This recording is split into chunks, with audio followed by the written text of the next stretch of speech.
Thank you, Dr. Shannon, and good morning. It is still morning. It's been a long day, but it is still morning, and welcome. And of course, one of my favorite things every year is our one book project. I take a lot of interest in that, and I guess that's partly because I like to read. And been asked to talk a little bit about what one book is all about, and particularly since we have a lot of students here today, that's pretty important because we, I think, done a pretty good job this year of engaging students in our one book project with our selected book. And the One Book, One Campus, One Community reading program is intended to build an intellectual and social rapport among students, staff, faculty, and community members through the collective experience of reading, thinking about, and discussing challenging ideas and themes that raise important social issues, especially those surrounding issues of diversity. Common Book is chosen to enrich perspectives and to invite conversations from across different fields of interest. And among the program's goals, and you can see more about this on the website, but One Book is meant to create awareness of and ongoing dialogue about diversity issues in a shared learning experience, something we try to have a lot of here at IU Northwest. It emphasizes reading as a significant component of a well-rounded, satisfying education and life, that education to prepare us for life and inform our lives. It's to provide opportunities for faculty, staff, and students to explore and discuss relevant social justice issues. And others, it creates an opportunity for the residents of Northwest Indiana to share an intellectually satisfying experience with students, faculty, and staff through the discussion and analysis of high-quality literature. And of course, this year, our selection is Women and Power, manifesto by Mary Beard. And of course, just having talked about one book, it's my pleasure to introduce an author who will speak us today, and that's Karen Bender. And Dr. Bender is a novelist and short story writer whose work has topped book lists and earned several honors, including the National Book Award in Fiction, and one that I particularly like is the Frank O'Connor International Short Story Prize. She is a visiting distinguished professor of creative writing at Hollins University in Roanoke, Virginia, and she's the author of the following books: Refund, Like Normal People, A Town of Empty Rooms, and The New Order. Now, this is from Publishers Weekly about Dr. Bender's writing. With literary virtuosity, psychological authenticity, and breath-catching insight, Bender dramatizes gripping personal dilemmas compounded by a new order of social tyranny. So please join me in welcoming Dr. Karen Bender. She'll be speaking about the Day of the Rock, how writing is a way of shouting back at the world. Dr. Bender.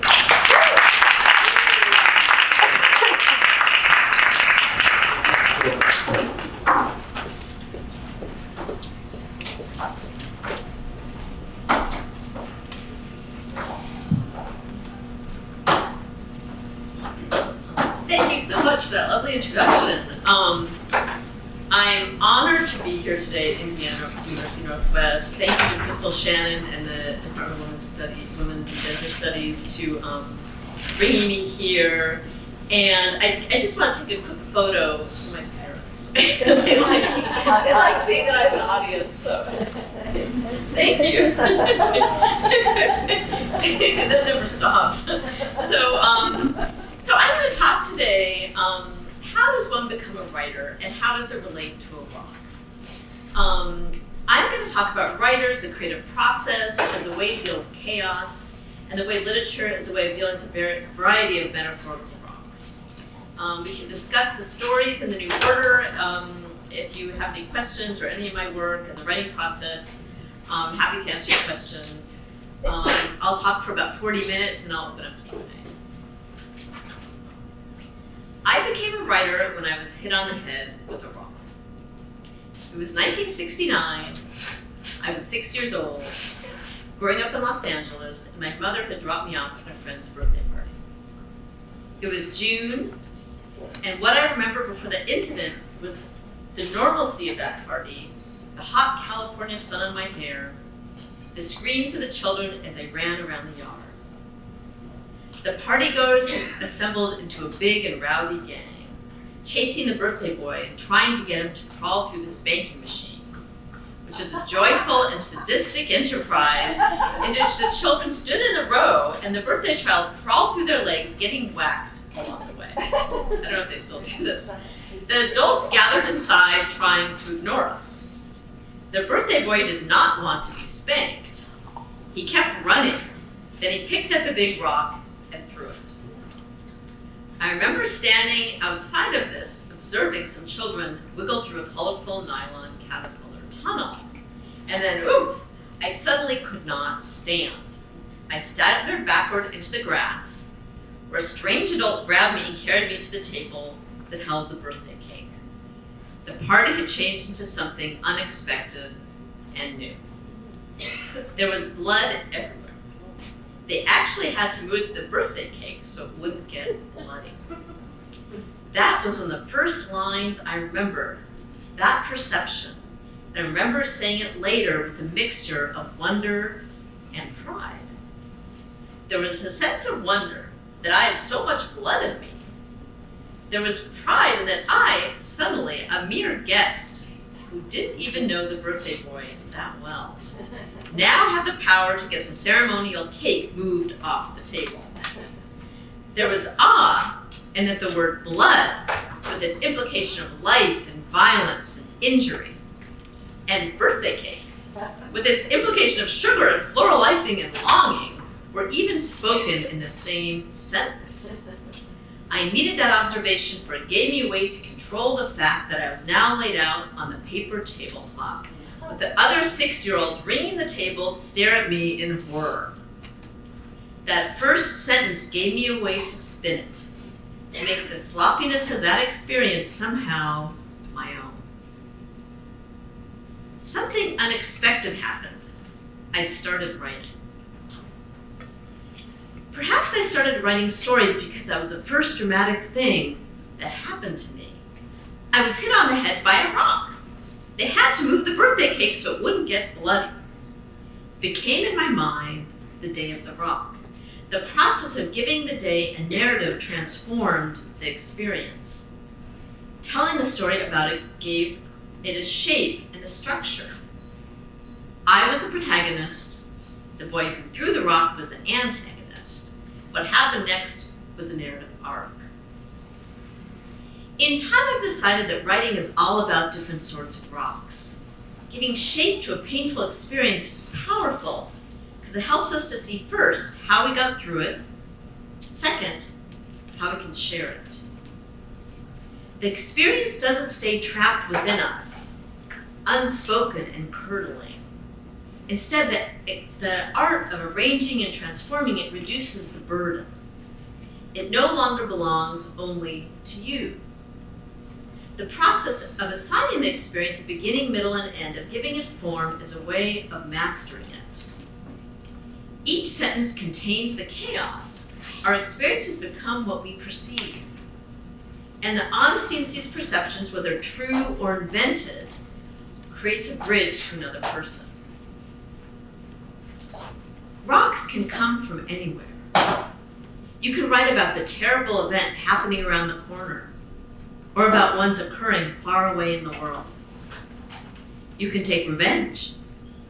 You can write about people you know who have been wronged. You can write about all the rocks careening through history. You are the god of the controls. You decide how an event will play out, how to understand another person, how to summon empathy from an unknown reader. Your imagination takes any rock and throws it any way it wants. I'm going to look at how rocks influence my own writing, and I want to talk about how some great women writers have responded to a variety of types of rocks. I'm going to tell you about the stories of the New Order and how they were my attempt to respond to the chaos of our current culture. To me, fiction is a way to change the world person by person.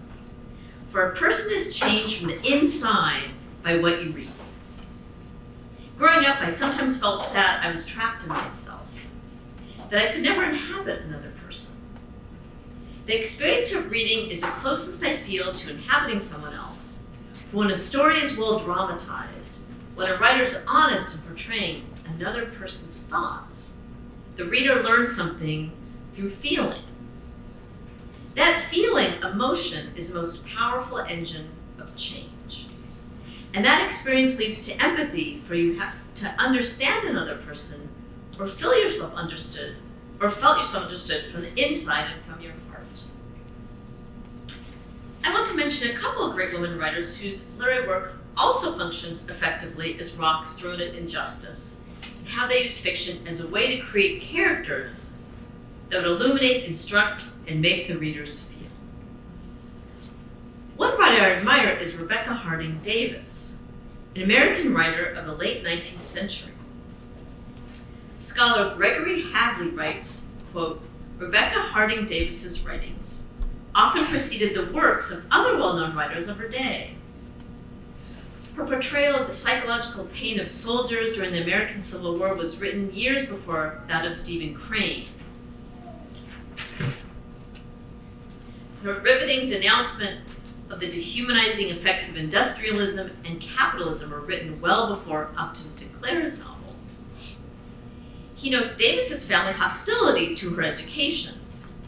After she graduated from Washington Women's Seminary in Washington, Pennsylvania, she came home to her family. They were living in Wheeling, West Virginia, and she was expected to stop studying and only take care of her 5 brothers and sisters. She became depressed, and only when she started writing for a local newspaper, the Wheeling Intelligencer, to make a little money, was she able to get away from her family a few hours a day and see the people working in West Virginia factories, whose lives she would bear witness to and depict in her work. In 1861, her novella, Life in the Iron Mills, appeared in the Atlantic and received much support, including from Nathaniel Hawthorne, who wrote her a letter of admiration. She published several works of fiction. Ultimately, her work was forgotten so that her tombstone read, I, Clark Davis, and his wife. I'm going to read a paragraph from Life in the Iron Mills, which you can read online at the Atlantic. This story, one of the first works of American realism, depicts the lives of several workers working in terrible conditions and poverty for the iron mills. One of the characters is Deborah, and here's a description I found powerful that brings her to life. She's bringing a worker named Wolf some dinner. What I think is powerful in here is how Davis depicts working class characters who were ignored at the time with complexity and compassion. Deborah lies down and Wolf observes her. This little paragraph. He threw an old coat for a pillow and turned to his work.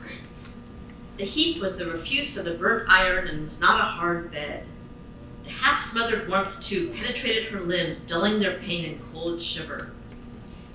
Miserable enough she looked, lying there in the ashes like a limp, dirty rag, yet not an unfitting figure to crown the scene of hopeless discomfort and veiled crime. More fitting if one looked deeper into the heart of things, at her thwarted woman's form, her colorless life, her waking stupor that smothered pain and hunger. Even more fit to be a type of her class. Deeper yet, if one could look, was there nothing worth reading in this wet, faded thing, half covered with ashes? No story of a soul filled with groping, passionate love, heroic unselfishness, fierce jealousy. Davis leads to another writer who has been influential to me, Tilly Olson. Tilly Olson discovered a version of one of Davis's books in a junk shop in the 1970s, and Davis's work influenced Olson's. Tilly Olson was the daughter of Russian Jewish immigrants in Nebraska. She is one of the first feminist fiction writers and an activist and union organizer, and she also writes about social injustice, particularly toward women and the working class. One of my favorite quotes about her is when she would walk around the Bay Area where she lived and give money to homeless people. When they said, "God bless you," she said, "Don't bless me, curse the system." That's awesome.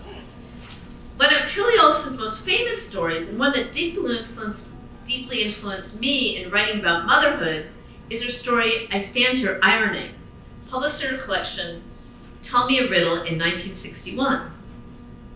In this story, Olson writes about a mother in a deeply humane and complex way. The mother has received a call from someone at her daughter's school wanting to talk about her daughter. The mother is worried about her daughter and describes their life, and she was a single mother raising her. She was a beautiful baby. She blew shining bubbles of sound. She loved motion, loved light, loved color and music and textures. She would lie on the floor in her blue overalls, patting the surface so hard in ecstasy, her hands would blur and feet would blur. She was a miracle to me, but when she was 8 months old, I had to leave her daytimes with a woman downstairs to whom she was no miracle at all. For I worked or looked for work, and for Emily's father, who, quote, could no longer endure, unquote, he wrote in his goodbye note, sharing want with us. I was 19. It was pre-relief, pre-WPA world of the Depression. I would start running as soon as I got off the streetcar, running up the stairs, the place smelling sour, and awake or asleep to startle awake. When she saw me, she would break into a clogged weeping that could not be comforted, a weeping I can hear yet.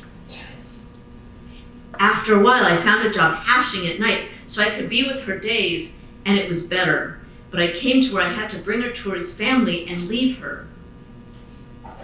It took a long time to raise the money for her fare back.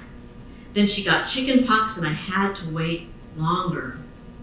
When she finally came, I hardly knew her. Walking quick and nervous like her father, looking like her father, thin and dressed in a shoddy red that yellowed her skin and glared at the pockmarks, all the baby loveliness gone. Olson writes about her character with such compassion.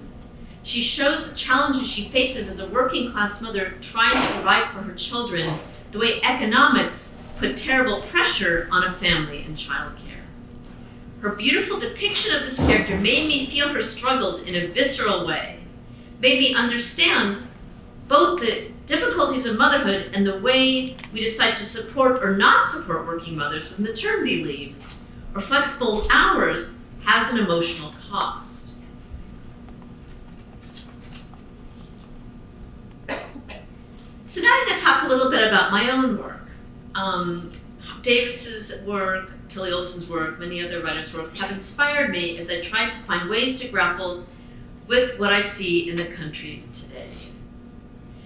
My story collection, Refund, dealt with money and economic instability that has characterized our country from their sessions in 2002, 2008, and now.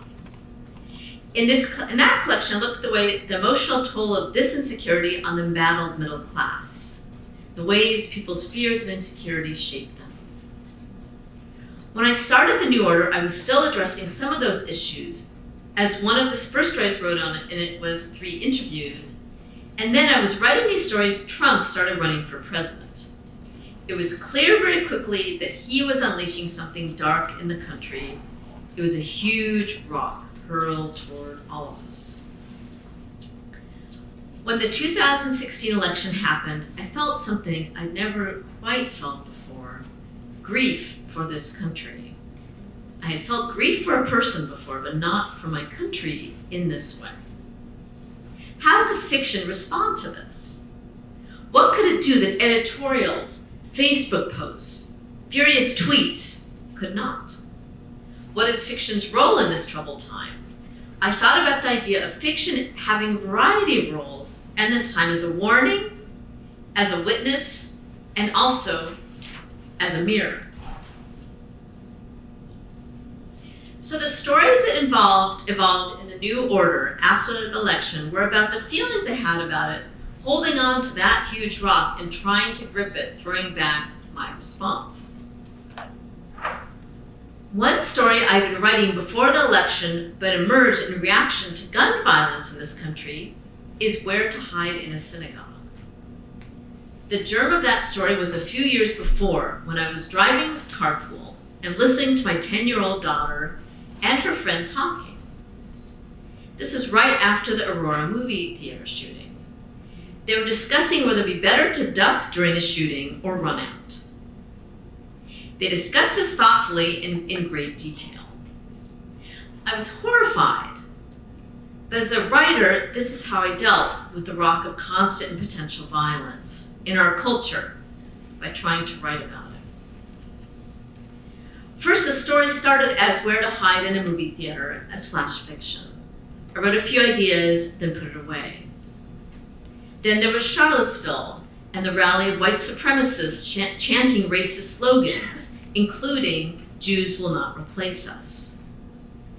I followed closely the stories of what the local synagogue was doing, and I read the story about a band of armed men surrounding the synagogue, where they were holding Saturday Shabbat services, and the fact that the members of the synagogue had to leave out of a back door because they were afraid of violence. How did one deal with this? It felt huge and insurmountable. I thought I needed to set the story in a synagogue. I thought, what would human beings do in this surreal situation, this threat now in the air?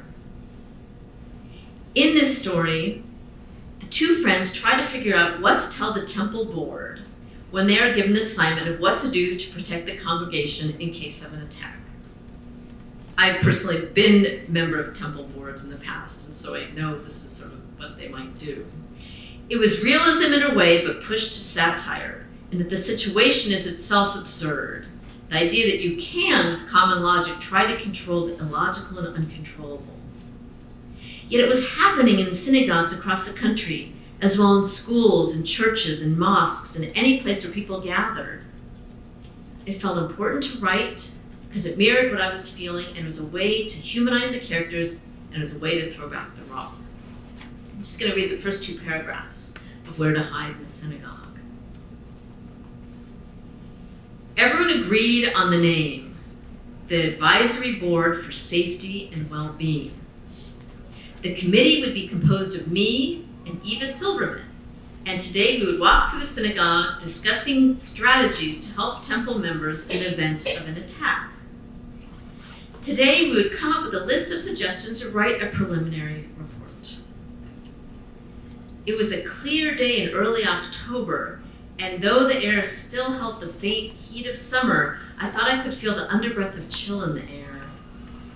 We lived in North Carolina. Charlottesville was 4 hours away. I arrived at Beth End Synagogue 15 minutes early. I did not wait in front of the synagogue for a reason I did not want to explain, but that felt entirely right. I walked to the entrance of the sanctuary, but did not stay there long, and then I wandered into the parking lot. I have belonged to the synagogue for 35 years. My shoulders braced a little as the cars rushed past me, and I wondered as they drove by what the drivers were looking for and what they would see. Several months after I wrote this story, there was a murder of 11 congregants at the Tree of Life congregation in Pittsburgh. And people said to me my story was prescient. How did you see this before it happened? I thought, how did anyone not see? A job of a writer is to keep your eyes open. When I saw the news about the Tree of Life Synagogue, it horrified me, but it didn't surprise me. And while that is the job of the writer, to keep your eyes open, it's also the job of all of us. How do we keep our eyes open and not shut them? How do we stay alert? The story, The Elevator, evolved after the Access Hollywood tapes were released. When I heard them and saw the force of the Me Too movement and heard the stories shared by every woman I knew and thought about my own life, I wanted to address the issue of sexual harassment and assault in a story. How could I use fiction to show this experience from the inside, the effects of what Trump bragged about on his tapes? I said it in an elevator because I kept seeing the photos of the golden elevators in Trump Tower. They seemed to be both fancy and sinister. I once said the story in an elevator for other reasons. The way an elevator is both open and closed, the way an incident can happen quickly, the way an elevator rushes through buildings, how it's a metaphor for the business world, for financial ascension, and for capitalism. I was interested in how trauma from a sexual assault reverberated over time, the adjustments a person made in regular life, the way these adjustments became part of one's being. I'm not going to read the scene of assault in this, I'll just read one little paragraph. The memory of that moment in the elevator dissipated, buried under the tumult of her life, but it was maintained in her bones, in the structure of her posture, for when she stood in elevators, there was always this subdued alertness. In the elevator, I wanted fiction to do two things. I wanted to be a mirror for those who'd experienced some form of trauma and hoped that by exploring these feelings, it would make these readers feel less alone. I also wanted to be a way for those who hadn't experienced an incident to briefly inhabit the character's perspective, to experience her feelings with her as she's stuck in the elevator. Fiction is a way for a reader to participate in the life of a character, someone who may be like you and someone who's not. By feeling the character's feelings, the reader is, I hope, changed a little bit.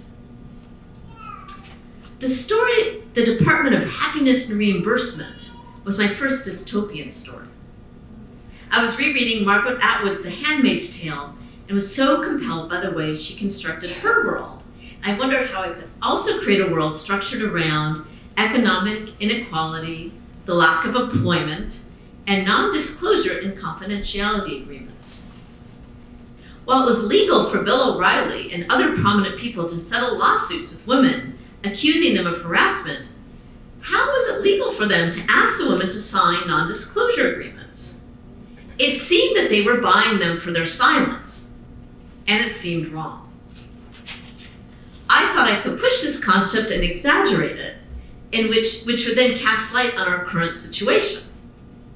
I would approach this in my fiction by creating a world in which jobs were scarce and how government paid off people who complained about their jobs the one-time financial reimbursement. This then extended to sexual harassment claims in which the women were paid almost nothing in order not to talk.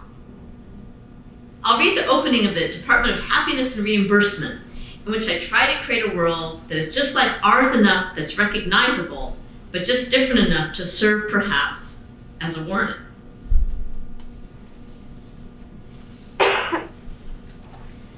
The first time I went to 140 Standard Street, the location of my new office, I walked slowly, observing the many people in business suits moving through the skyscraper's long, cool shadows, and I wondered, passing by them, which workers were real. There were messengers on bikes, weaving around the pedestrians. There were people carrying large cardboard boxes out of trucks and into stores. The general sense of noise and activity made it seem that our country was productive and busy. I was surprised at the activity because I had been told that many of the downtown buildings were empty, that lights were set on a timer to blink on and off to simulate people inside these offices. There were rumors that some were hired to pretend to walk in and out of buildings to make it appear that labor was ongoing. I tried to guess who had a job and who was only wearing a costume. I wondered if the newness of their suits would tip me off, or the way they clutched their cups of coffee, or the vacant quality of their stares. We all regarded one another warily, wondering who here had a purpose and who was imitating those who did. But the distinctions didn't matter. All of us were, I knew, glad to be allowed downtown. It was better, we thought, than the alternative. And we walked across the sidewalk swiftly, faces set in expressions that did not reveal our fear. The final story I'll read from, and I'm going to read the whole thing, which will be about 10 minutes, which is the one hopeful story of the collection. I wrote it in 2015, right after I finished my collection, Refund. I actually had my own cell phone go off in the middle of High Holy Day services at Temple, which was mortifying. And I wanted to perhaps not relive that experience, but to find a way to find a metaphor in it, to see what a ringing cell phone could mean. I originally wrote this story just as a way to examine how we can listen to those in pain, for I feel everyone is now in pain in this country. Later, my editor suggested setting the story more directly in the current era of division and anger in this country, and that would work too. Ultimately, I am hopeful about this country and how it can change, and how we can help it change. So here's the story of the cell phone, the final story in the new one. And after I read this, then I can answer any questions.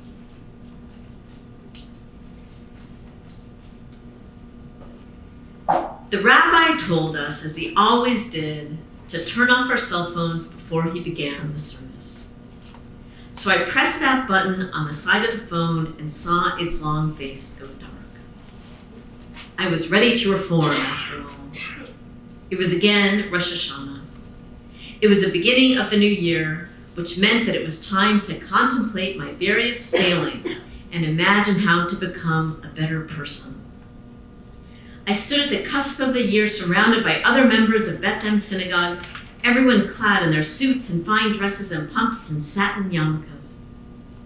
How elegant we all looked, how shimmery and crisp and presentable. The scents of rose and orange drifted through the air.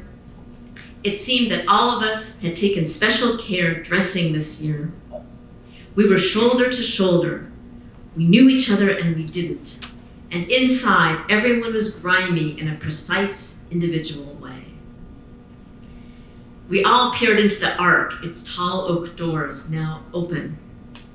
The sheer white curtains floated lightly over the Torahs, adorned in their crimson velvet cases. They looked like they're ready to go to an expensive restaurant or a wedding. The cantor's voice soared as he sung the deep notes of Avinu Malkeinu, all of us bowing slightly before the ark, trying to appear humble or concerned, assuming the blank and philosophical expressions particular to the high holy days. The other congregants were so focused, I envied them. There was the temple secretary, Chaya Weiss, skilled at silence while voices argued over her. Her eyes were closed and her eyelid twitched as she perhaps viewed her transgressions, whatever they were. There was Max Lowenstein, 10 years old and wiggly. He was still for a moment, chin lifted, hands by his sides as though at a military parade. And there was Gina Gordon, 12, standing very straight in 3-inch heels, glancing with veiled interest at everyone from her new height. Everyone appeared to be closer to imagining their better selves. I was trying to imagine this, but my mind kept swerving the wrong way. I considered the catalog of my personal failures. There was a time I snapped at the cashier at the supermarket when she refused to give me a student discount, even though I was not a student. There was a fact I never returned the cashmere sweater that Mara Stein loaned me because I found it soft and comforting in a way I could not release. There was the moment I swooped in and stole a parking place from Stan Tampkin, whose truck was adorned with the worst bumper stickers, and who was sitting, unfortunately, just a few rows away from me. There was the time I yelled at those who had done nothing, really, and were just in the way of my anger. And there were the many times I woke up, read the newspaper, and felt like a pancake of defeat. I closed my eyes and tried to see myself as different. I wished I could move through this bruised, shoddy world like a giant, in a way that was grand and brave and perhaps even helpful. But whenever I tried to imagine this version of myself, my mind slammed shut. I was a dwarf of bitterness. And I was not able to access this better self, no, because I was mired in my own personal grievances. I wanted everything I shouldn't. I wanted a load of cash and a jacuzzi tub in our bathroom, and everyone stopped yelling, and I wanted everyone in this nation to shut up and listen to me. Why couldn't everyone just listen to me? I wanted sometimes to escape to another life, and I wanted to freeze time so my children and husband would always be who they were at certain perfect moments. And I wanted my family and friends to appreciate the love I wanted to lavish on them, but everyone kind of preferred their own sort of love, which was their choice, naturally, but sometimes made me sad. I wanted my parents and an aunt and some friends who were dead to be alive again, and I could not get accustomed to and even bitterly resented their deadness. I wanted my brother to stop being mad because I had taken the best chandelier out of our parents' dining room. I wanted the cats to stop napping and clean up the house. I wanted to eat 10 Entenmann's coffee cakes and not gain a pound. I wanted to climb back into my mother and try again to be born. I wanted to go completely deaf when some people were talking, and I wanted others to simply vanish. I wanted to ram my car into the minivan of Angela Price, whose son bullied mine. I wanted, how I wanted, to grab hold and repair my broken nation before it slipped away and vanished. I looked at the congregants standing around me. They all gazed at the arc faces slowly starting to open. Everyone seemed to be reasonably alert. I did not know what any of them wanted from themselves or from our nation, but I knew what I did. I wanted a nation in which our leaders never lied and were elected to office because of their love for and adherence to the truth. I wanted a nation where if people got sick, they would be cared for swiftly, tenderly, and the only concern would be that they get well. I wanted a nation that did not conjure suspicion about entire groups of people, did not assault or kill them, a nation where everyone could look each other kindly in the eye and say hello. I wanted a nation that did not just roll around naked and panting in piles of money, and where people who held fistfuls of it were actually able to say, "Here, you have some too." I wanted a nation that did not order those who wanted to be here to just get out, go away, and brutally cart them off, but instead welcomed them and learned and kindly said all their names. I wanted a nation where women could stroll leisurely through dark parking lots, city streets, everywhere, and never look behind them because they never would have any fear. I wanted a nation where a person could go to school or shopping or wherever and never worry about whether it was smarter to dive under a chair or run. I wanted a nation where people did not view one another as zombies because they were not zombies, because they wanted the best, not just for themselves, but also for each other. I wanted a nation where people loved one another, even strangers, because they had that much feeling inside of them because they were that alive. I sort of wanted to repent, but really, I wanted others to repent. I wanted the whole damn world to repent, to stop behaving terribly, and just for once, be good. Then a cell phone started to ring. It was a cheery, slightly irritating tune, the unmistakable melody of a device that wanted you to grab it and make it stop playing. I thought, what idiot left a cell phone on? And looked around, and then I realized with a jab of horror that the melody was coming from somewhere around my feet. The ringing phone was mine. I grabbed my bag. How could my phone be on? I turned it off. We're in the middle of services. I was not this dumb.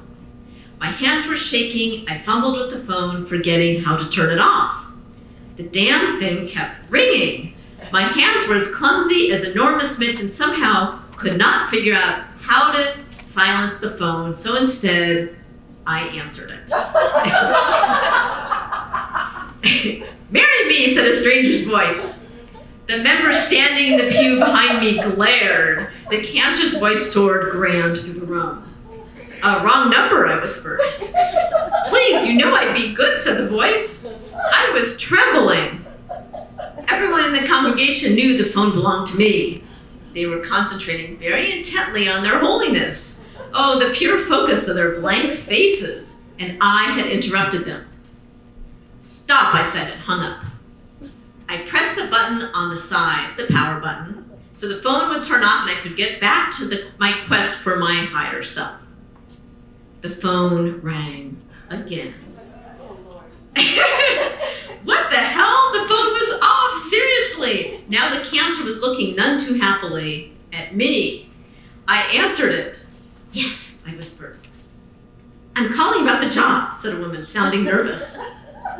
"There's no job," I hissed. "But I need it," she said. "Please give it to me now."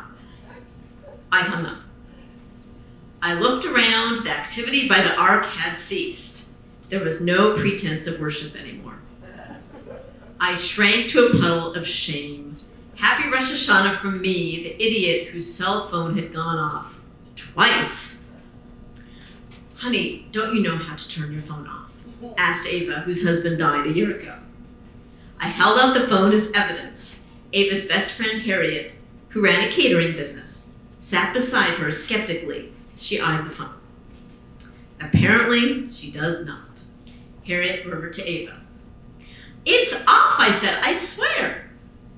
I could feel everyone staring at me. How had I been so thoughtless, how careless? Didn't I see how others were trying to better themselves? Why couldn't I? Did I want to? Or was I perhaps a saboteur of others' desires to improve? Another phone rang. But this time it wasn't mine. Thank all gods everywhere. Everyone looked around.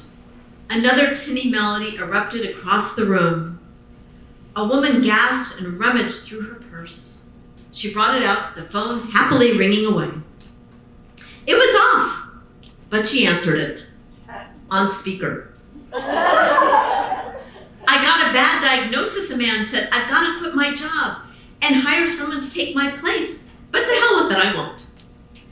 Another phone rang, then another. The rabbi and cantor, the temple president, suddenly ineffectual in the presence of these spirited ringtones. All the phones were going off at once, and the entire congregation seemed to be scrambling through their purses and pockets, pulling out their phones and answering them. My phone was ringing again too. Each time I shut it off, it burst into its fierce song. Each time it rang, a person wanted something urgently, or they were going to act. If the elevator keeps breaking, I'm suing the building now. If you tweet those photos of yourself, I swear I will take your phone and smash it against the wall. Stop, I kept saying, and snapping my phone off. Would they just shut up already? Who wanted to hear the world's complaints? The world was mad, as in disappointed, humiliated, hurt, resentful, confused, lost. And everyone had personal solutions to this, most of which were inadvisable. They were human, most solutions were inadvisable.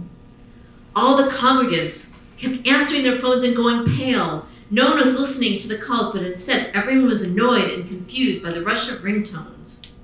The cell phones sang and bleeped in word and filled the sanctuary with an unholy ruckus, and no one knew what to do. Rabbi, how do we make it stop? The rabbi gazed bewildered upon all of us. He clearly didn't know. My phone rang again. My dog ran away, a woman said. I don't want to leave the house. I was about to hang up, but this time the phone trembled, living, warm in my hand. There was a feeling in her voice that I understood, a sadness, the most human sound in the world. I understood this more than any words, so I did not turn off the phone. I know, I said. Sometimes I feel the same way. I waited. There was the sound of a human breathing. "Thank you," said the voice, and hung up. The phone shuddered in my palm, and then it was off. It seemed to be off. I almost wanted to call her and continue the discussion, but I did not. Then I heard very clearly the voice inside the phone of Frida Sonnenbaum, who was standing beside me. In her phone, a man said, "And for the last year, George, my son started drinking, and he won't talk to me. My son, I drove him across the whole state of North Carolina for his basketball games when he was a kid, and he was an honor student in college, and he drove drunk to our house, and we started meetings, but I just want to drive to his apartment, grab the bottles of liquor, and empty them into the street." This man was upset. Of course he was. But I heard something else in his voice too. I grabbed Frida's phone. She was a real estate agent and not one who relinquished her phone easily. But this time she did. "It's hard," I said. "I know it is." There was silence. "Yep," said the man and hung up. Frida stared at me. I gently placed a quiet phone in her hand. The phones exploded into sound over and over in the room until the person who answered the phone did not tell the one on the other end to stop. The phones were adamant, ferocious for attention. They stopped the ring, shrieking so it felt as though they would reside forever in the air. But as soon as we said something to the person on the other end, anything but stop, the phones ceased their ringing. One by one, the ringing vanished, and after a few minutes, finally, all the cell phones in the temple were silent. The silence in the room seemed new. It seemed enormous. The congregation looked a bit shaken. My ears felt a bit tender from all the buzzing. I was depleted, but now the air was pure as glass. In this silence, I felt I could hear everything, or I could try, perhaps, to listen. We stood in front of the rabbi, who gazed at all of us, pleased. "We're all ready now?" he asked us. We were. I think we were ready. There was so much that all of us needed to fix. The world was still hot and despairing and full of pain, and I wasn't a giant at all. But I wasn't dust either. I was trying to be a hopeful resident of the world. I stood with my fellow congregants in the room, feeling their presence beside me. We were all paying attention now, our minds unfastened. We looked to the new year. Here it was. "All right then," the rabbi said, "let's begin."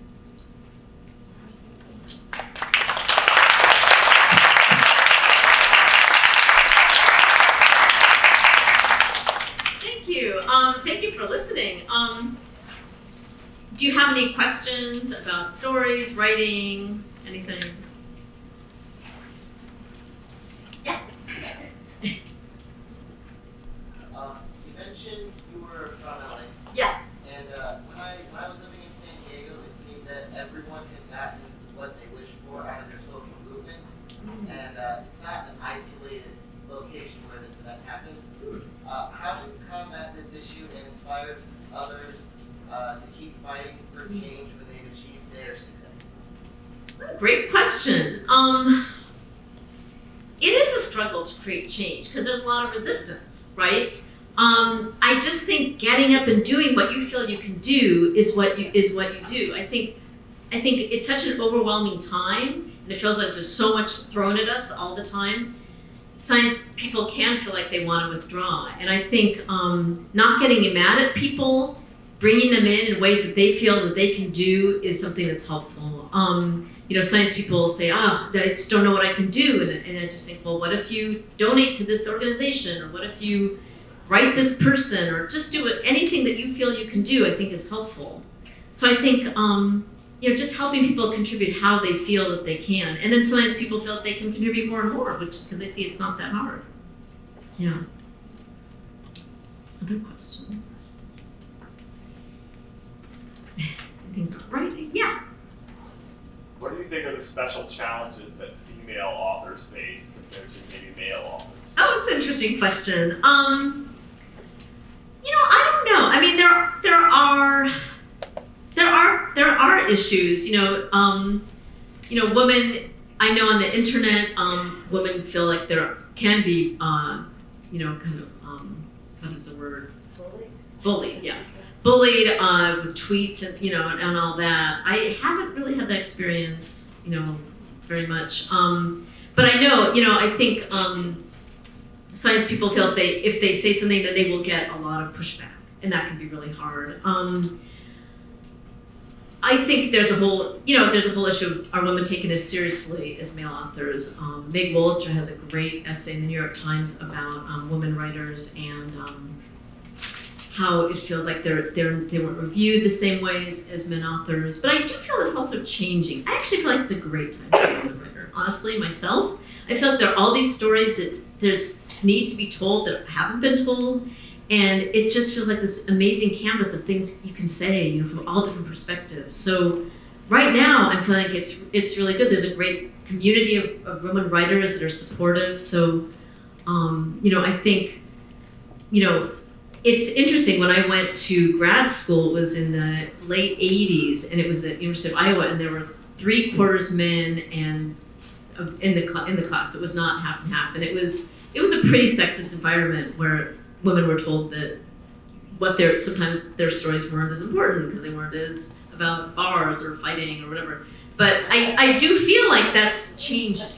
And that was weird. It was really weird. I had one friend who became an incredible story writer.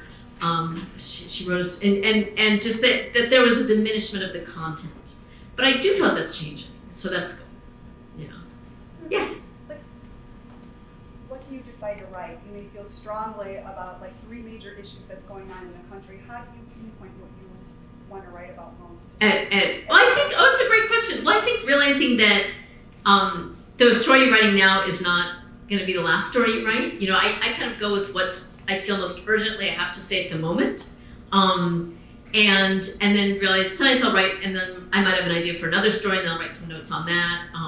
So you have more than one thing going on your computer at once.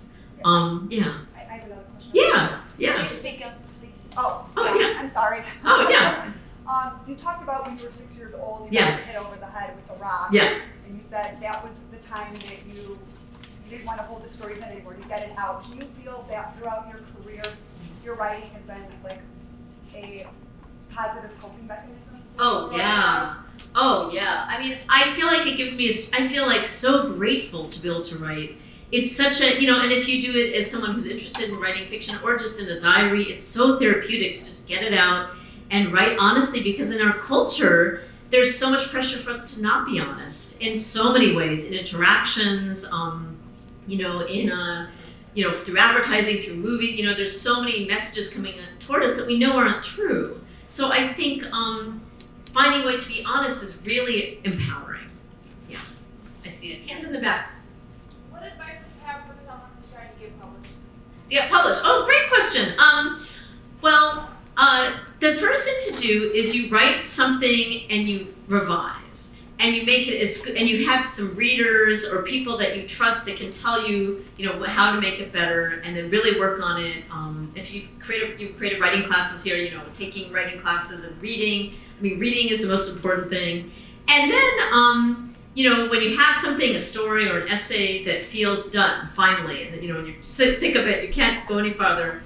Then you look at literary journals, and there's so many. There are many online. There's, you can go to the library and find them. There's a really great website called the Emerging Writers Network, and they have it kind of has a lot of information for young writers. And on the right-hand side, there are all these links to literary magazines, and so you look at them and then read them, because there's so many different types of magazines. One may like your work and one may not. There's some magazines I've never been able to publish in because they just don't like what I'm doing, and some I publish in frequently. So you never know. And then I think being persistent is the most important thing. You get a rejection. Really, so much of writing is just saying, I'm going to do it. I'm going to send it out for the 20th time, and I've had that happen a lot. My collection Refund, which was actually didn't win the National Book Award, it was a finalist, but it was still really great. And that was rejected 20 times. before my publisher published it. And it was the same book. So I think one thing you have to develop as a writer, I actually have an essay on LitHub called If You Have These Traits, You May Be a Writer, which you can find online. And it says the different things you need to be a writer. One, actually I think there's a diagnosis called being a highly sensitive person, which means that you kind of cry easily and that things can affect you. I think it's good for a writer. Actually being super sensitive means that you're kind of porous to what's going on. And that's good. It can be hard in life sometimes, but I know it's helpful for writing because you're really alive to what's going on. 2 is the love of language. You read a sentence and you just want to eat it. You love sentences and you just want to keep reading them. And then you read a lot and you're conversing with authors that you read. The 3rd thing is a particular type of obstinance, which is that if someone says, you say, I want to be a writer in a way that feels a little tantrumy.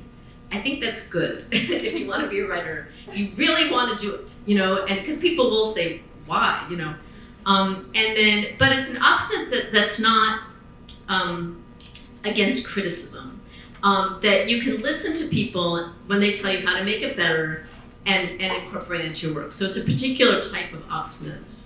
And then the last one is being a little deluded. It's a particular form of delusion, because whenever you write something, you never know if it's going to be a novel or a story or anything. You're just trying it. And if you stay with it, it becomes it. It's really amazing. So I think those things are helpful. Yeah. Moving forward with your work, is there a specific topic you'd like to focus on more? Oh, great question. I think my writing, I had my first dystopian story with Department of Happiness and Reimbursement. I really enjoyed that. And so I think I'm going to try and do that. Right now I've been doing a little bit surrealist stories, actually focusing on kind of like very women-focused experiences. So for now I'm doing that, yeah. It's interesting how many stories it feels like need to be told, which is exciting. Yeah. I'm kind of piggyback off that.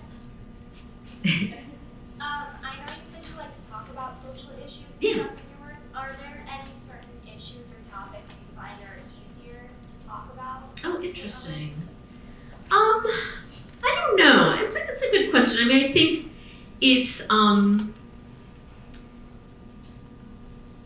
I think it's easy for me to write about sexist stuff or issues of women. I think that's easier. And anti-Semitism has been interesting for me to write about, being Jewish, because I can kind of see it in an interesting way. So those feel like maybe the easiest. Yeah, that's a good question. But I feel like as a writer, you want to be open to sort of writing about, whatever you feel you see and finding a way to think, what can you say about this that would be helpful, These are great questions, you guys. Any other questions? Yeah. This is kind of about how you said you got hit in the head with a rock Yeah. by a little boy. Yeah. So what do you think we can do to shape or prepare today's children, both boys and girls? Yeah. And so what kind of things can we do to almost raise these young boys on a fresh slate so that they how they are towards women? And how do you think you could raise women to be more confident and courageous? What a wonderful question. Can you kind of rephrase the So how do you raise like the boy that threw the rock? That was kind of not great parenting. That happened then. There was also 70s parenting, which I think was a lot more like lax. How can you raise boys and young girls to be, how each can be kind of confident and sensitive, really. I mean, I have a son who's 20, and it's interesting. I mean, and I have a daughter who's 16. It was different raising them. I mean, they're both very different personalities. I think, honestly, what's really important with kids, period, is hearing their feelings. And I think boys are taught in this culture not to express their feelings. And that just seems to me like such a punishment. I mean, that's actually, I think, an advantage of being a girl in certain ways, or woman, is that I think you are encouraged to express yourself in a way that I think boys are not. And I think, looking at each person and their individual strengths and weaknesses, and kind of helping them with what they have to deal with, because everyone deals with different things. Our daughter's more confident than our son in certain ways, and our son is more confident than our daughter. And, so you just see like where a child has a strength and where they have a weakness, and how you can support it and never demean them. Give them structure. Structure is really important. But demeaning is, I think, a problem for both boys and girls in different ways. Yeah. Good. Thank you. I'm happy to answer any of those questions, like, separately, Yeah, okay. Thanks so much.